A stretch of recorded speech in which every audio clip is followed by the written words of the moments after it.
This is it. It's the end of National Bourbon Heritage Month. I'm just out here one more time, just drinking on my front porch.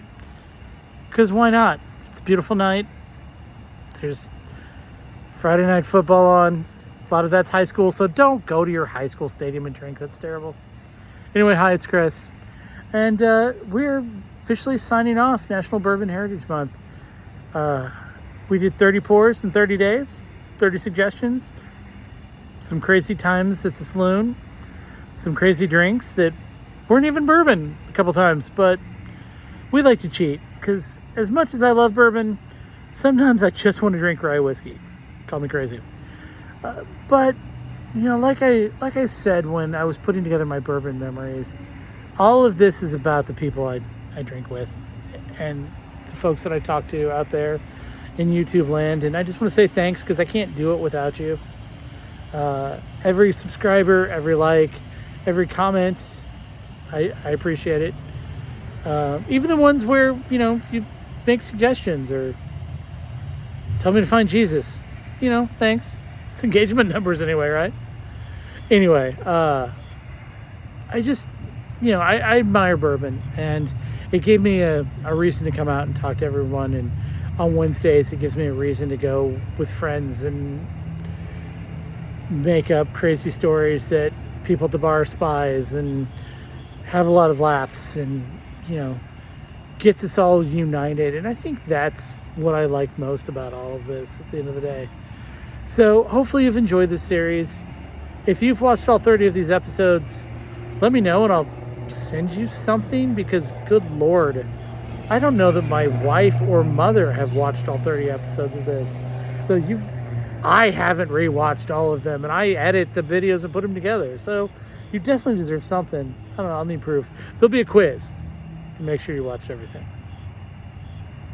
Anyway, I really have enjoyed doing this month. I took a bit of a hiatus because whiskey YouTube is hard, and you would think that sitting and drinking would be easy, but you know, it's everything that goes with it. And drinking and talking is easy. Drinking is easy. Talking gets increasingly more difficult the more you drink, quite frankly. But there's a lot of work that goes into editing and promoting. And, you know, I took a break, but I'm back. Got some thoughts for what I want to do with the channel. I want to focus more in on the business of bourbon, especially with what I'm afraid is happening in the bourbon industry. Do I think bourbon is dead? Yeah, clearly. That's why I just drank every day for 30 days, because I think you're not interested in it because you're not going to drink anymore. That's dumb. Do I think the bourbon industry is changing? Yes. And I think it's kind of hit an inflection point where it's going to probably trend down. The thing is good, especially if you've always wanted a bottle of Buffalo Trace. You can find them now. But what I think it also means is that there are craft producers that may not make it. So if you've got a distillery that you like, buy their stuff. And if they're local, go take friends there, and they've got a tasting room taste. You know, I think about the folks in Baldwin City, the Baldwin City Distillery. There's not, you know, it's a small town that's making good stuff, and they make great cocktails, and the live music is good, and they're so friendly. I really want people like that to succeed. But when you see that MGP orders are down, when you see that stuff that was allocated is now not, you know, things are going to happen in the bourbon industry. And I think we all need to know what that is. And I think we need to be ready for when the ship rights, because everything is cyclical. That's what 47 years on this planet has taught me. So if you want to go into the bourbon industry, do it. And I'm not saying I know, because I haven't started a distillery yet. But I know some folks, and I know some distributors, and I know some bar owners, and I know some liquor store owners. I watch a lot of moonshiners. That should count for something, right? Right.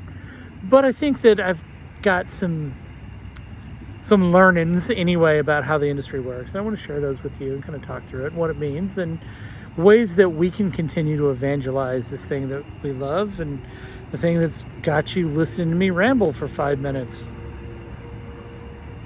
So anyway, as National Bourbon Heritage Month comes to an end, we drink a toast. We'll toast National Bourbon Heritage Month. We'll toast the spirit that we love. We'll toast each other because we like drinking together. Cheers.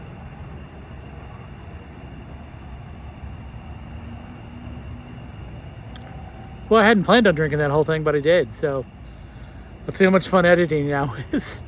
See you next time. Like and subscribe. Do that stuff for us. We'll see you next time.